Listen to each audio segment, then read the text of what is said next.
Okay, children, continuing ahead with chapter 13. अब हम question number 3 पे पहुंचे हैं.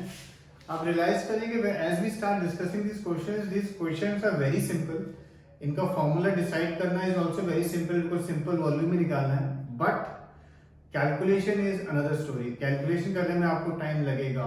इनफैक्ट अगर जैसे अभी हम ये 4-5 क्वेश्चन डिस्कस करेंगे इस एक्सरसाइज के जो बच्चे हैं, कुछ बच्चे अगर आप हमारे सामने होते और लिख रहे होते तो कुछ बच्चे 1 या 2 ही क्वेश्चन कर पाते 1 घंटे में, कुछ बच्चे 3 कर पाते, कुछ बच्चे 4, और बहुत कम बच्चे होते हैं ऐसे जो पूरे 6 के 6 कर पाते. सो कैलकुलेशंस में टाइम लगेगा. Do it properly. Formula decide करना, वैल्यू डिसाइड करना is the easier part.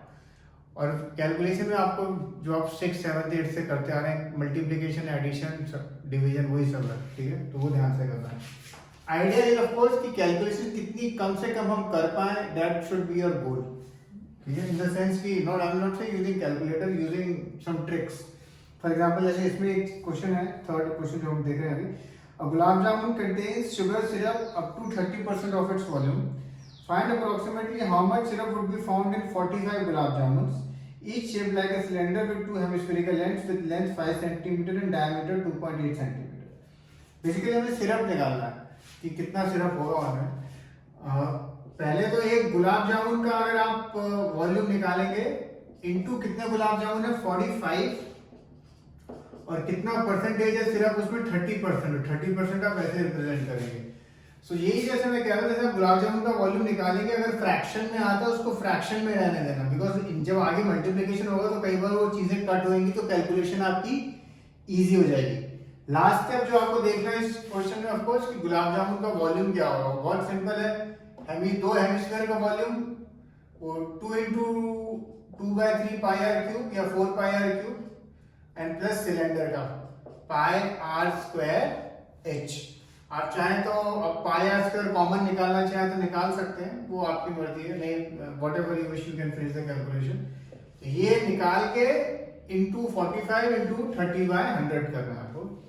One more thing, इसमें हाइट जो है गुलाब जामुन की स्पेशली जो सिलेंड्रिकल पार्ट है वो आपको डिसाइड करनी होगी. वो कैसे आएगी? 5, हमें लेंथ दी है गुलाब जामुन की 5, तो 5 में से एक ये रेडियस, एक रेडियस, 2 बार रेडियस माइनस करना है आपको.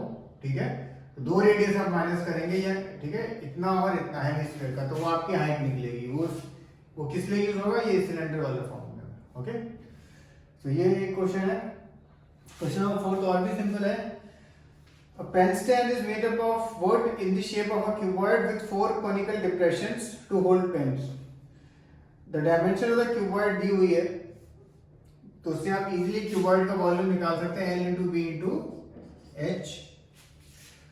The radius of each depression is 1.5 centimeter with a depth of 1.4 centimeter. Depth मतलब height. Find the volume of the wood in the wooden stand. बस अब आपको कोनिकल डिप्रेशन इसमें से ये माइनस करना है, और कितने हैं वो? 3 है कि 4 है? 4 है. 4 into formula 1/3 pi r square h. Radius भी दिया, हाइट भी दिया, बस ये कैलकुलेशन आपको करनी है. अगेन आप देखेंगे सम का फॉर्मूला डिसाइड करना is the simpler part. Second part अब आपको क्या होगा? Of course solving. सॉल्विंग में हमारा कोई लेना देना नहीं है. मल्टीप्लिकेशन, सब्ट्रैक्शन वो आप 4th 5th क्लास से करते आए. Just do it nicely. और कई बच्चे क्या करते हैं, ये वाले स्पेशली सम्स कर रहे होते हैं, जहां वो सम कर रहे हैं उसी पेज पे वो स्टार्ट कर देते हैं कैलकुलेशन करना. वो मत किया करो. There are 2 ways to do it. एक तो या तो आप मार्जिन बना के करो, बट टेबल मार्जिन वाली पेज आपको अगर कम पड़ गया तो मार्जिन बना दो अच्छा, और नहीं तो आप एक अलग पेज साइड में रखो हाथ में, उसमें आप कैलकुलेशन कर सकते हो. That is the easier part. अब हम क्वेश्चन नंबर 5 पे आ रहे हैं. क्वेश्चन नंबर 5 के जैसे और आगे काफी क्वेश्चंस आएंगे, और सब में मैं जो एक चीज बता रहा हूँ उसको हमेशा करना है, नहीं तो क्या होगा, सम आपका बहुत बहुत बहुत लंबा हो जाएगा, और हमें सम लंबा नहीं करना. बेसिकली उस तरह के सम्स हैं कि हम कोई कंटेनर में we are dropping something and then what is the volume left and some, or yeah, how many number of things you have dropped in that container. So for that it is one thing is essential that you cancel out things. ठीक है, बहुत सारी चीजें cancel out हुई as I'll just show you in this sum. Question number 5. A vessel is in the form of an inverted cone. Its height is 8 centimeter and radius of the top which is open is 5। तो inverted कोन है, height आपको दी हुई है 8, ये भी आपको दिया हुआ है इसका रेडियस से diameter. Water is filled up to the brim, ऊपर तक पानी भरा गया है इसके। When lead shots, each of which is a sphere of radius 0.5 centimeter are dropped into the vessel and 1/4 of the water flows out. इसमें वो lead shots डालते जाते हैं और जब तक 1/4 of the water बाहर नहीं निकल जाता वो lead shots डालते जाते हैं। Find the number of lead shots dropped in the vessel. तो कितनी lead shots हमने डाली वो निकालना। सबसे पहले इन्वर्टेड कोन का वॉल्यूम तो वही रहेगा 1/3 पाई आर स्क्वायर h। अच्छा, ये जो है इसमें सब कुछ गिवन है रेडियस और हार्ट, और हमने कब तक उसमें लेड शॉट्स डालना है जब तक 1/4 ऑफ वॉल्यूम नहीं हो जाता है उसका, तो इनटू 1/4 कीजिए equal to n stands for number of lead shots, ठीक है, कितनी है हमें नहीं मालूम है, इनटू 4/3 पाई आर क्यूब जो स्फीयर का वॉल्यूम का फॉर्मूला है। अब अगर आप देखें इसमें जो चीजें कट होंगी वो है, एक तो पाई कट होएगा स्ट्रेट अवे, 3 कट हो जाएगा आपका, रेडियस गलती से मत काट देना क्योंकि रेडियस स्फीयर का अलग है और आपका कोन का अलग है, ठीक है। अब n को यहां रख के बाकी चीजें आप वहां ले जाके और कैलकुलेशन कर देना, आपके 2 मिनट में कैलकुलेशन हो जाएगी। एक चीज और, जैसे जब भी आर स्क्वायर है या आर क्यूब है तो उसको ना जब भी आप कर रहे हो ना कैलकुलेशन तो उसको एक बार ऐसे लिखा करो, जैसे आर क्यूब है सपोज कुछ और, ठीक है। उसका फायदा क्या होता है, कई बार उसमें भी कटिंग होगी, आप स्ट्रेट अवे इसको 216 लिख दोगे या जो भी इसका होता है, इसका स्ट्रेट अवे आप जो भी वैल्यू लिख दोगे तो उसको कई बार कटिंग वटिंग में आपको दिक्कत होती है, ठीक है। तो कटिंग हमें जितनी फास्ट हो जाए उतना आपको करना है, ओके। तो इस तरह के सब काफी आएंगे बाद में कि भाई एक वॉल्यूम दिया हुआ है और कितना हमने नंबर डाला तो n लिख के और फिर कटिंग करना। फिर क्वेश्चन 6 बहुत सिंपल है, मतलब ये सारे सिंपल है।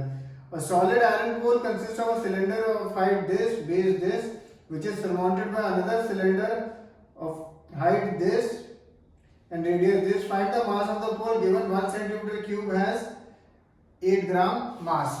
एक सिलेंडर है,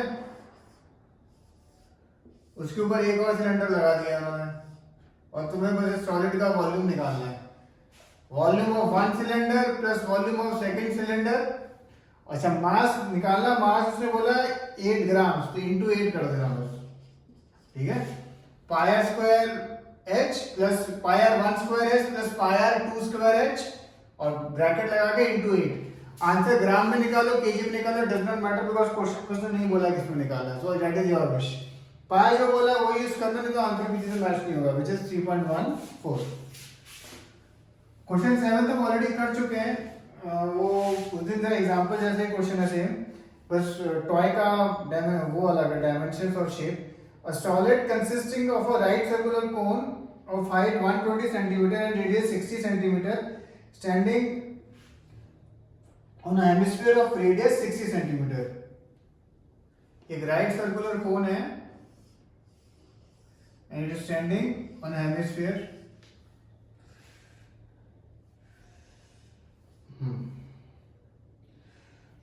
और कोन की हाइट आपको दी हुई है 120 centimetre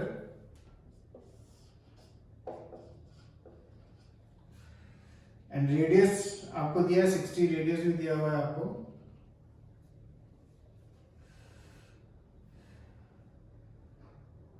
It is placed upright in a right circular cylinder full of water such that it reaches the bottom. Find the volume left in the cylinder if the radius of the cylinder is 60 centimeter and height is 180। तो वही जैसे मैंने उस दिन आपको समझाया था कि इस तरह के जो सम आएंगे, एक ये सिलेंडर है जिसमें पानी भरा हुआ है, कभी पानी भरा होगा कभी ऑयल भरा होगा, कुछ ना कुछ भरा ही होगा हमेशा। एनीवे सिलेंडर का आपको सब कुछ दिया हुआ है, हाइट दी हुई है सिलेंडर की, आपको रेडियस दिया तो आप उस सिलेंडर का वॉल्यूम निकाल सकते हैं पाई आर स्क्वायर h, और उसमें से माइनस क्या करना होगा आपको, ये कोन प्लस हेमिस्फीयर। कोन का आपको मालूम है 1/3 pi r square h plus hemisphere आपको मालूम है 2/3 पाई आर क्यूब। अगेन इस क्वेश्चन में सब कुछ दिया हुआ है, आपको बस वैल्यू सब्स्टिट्यूट करके आंसर निकालना है एंड इसमें ये स्टेप पे आप चाहें तो पाई कॉमन निकाल सकते हैं, आर नहीं निकलेगा कॉमन क्योंकि वो डिफरेंट है, और एच भी डिफरेंट है बिकॉज सिलेंडर का हाइट अलग है एंड कोन का हाइट अलग है, ठीक है। सो ये था क्वेश्चन नंबर 7th क्वेश्चन है। लास्ट क्वेश्चन जो है हम डिस्कस कर रहे हैं क्वेश्चन नंबर 8, वो भी एकदम ही सिंपल है। वो हम बोलेंगे कि सिंपल क्वेश्चन क्यों पूछ रहे हैं, पूछ रहे हैं तो अच्छा है, पूछ रहे हैं। anyway, a spherical glass vessel has a cylindrical neck 8 cm long, 2 cm in diameter। एक spherical glass vessel है और उसकी एक neck है, ठीक है। neck ये आपने अपने लैबोरेटरी में इस तरह का आपको देखा होगा। सिलेंड्रिकल नेक, उसका लेंथ भी दिया हुआ है आपको, उसने डायमीटर भी दिया हुआ है आपको। The diameter of the spherical part is 8.5, उसका भी आपको दिया हुआ है। इसका ऑफ कोर्स 8.5 है, तो जब आप रेडियस निकालेंगे अच्छी कैलकुलेशन करनी पड़ेगी आपको। By measuring the amount of water it holds a child find its volume to be 345 centimetre cube. इसमें आंसर दिया है आपको उसमें कि ये जब इसमें पानी भरा बच्चे ने तो उसको इतना वॉल्यूम मिला। Check whether she is correct taking above as the inside measurement. तो बेसिकली बस volume of sphere plus volume of cylinder दोनों का फॉर्मूला मालूम है, सारी डायमेंशंस दी हुई हैं, ठीक है। तो सबसे सरप्राइजिंगली जो लास्ट क्वेश्चन भी ऐसा है कि सब कुछ दिया, कोई ऐसी चीज है ही नहीं जो नहीं दी हुई है हमें, सब कुछ ही दिया हुआ है हमें। और स्फीयर का आपको मालूम है 4/3 पाई आर क्यूब। ये जब रेडियस अलग होते हैं ना तो ये सिंबल अलग यूज करना ठीक रहता है, नहीं तो कई बार आप जब सब्स्टिट्यूट करोगे सेम वैल्यू सब्स्टिट्यूट कर दोगे। तो ये वॉल्यूम निकालना, पाई जो बोला वो यूज करना और देखना कि ये इतना आता है कि नहीं आता है, ऑलमोस्ट इतना आता है कि नहीं। Okay, so finish this terms, cheers.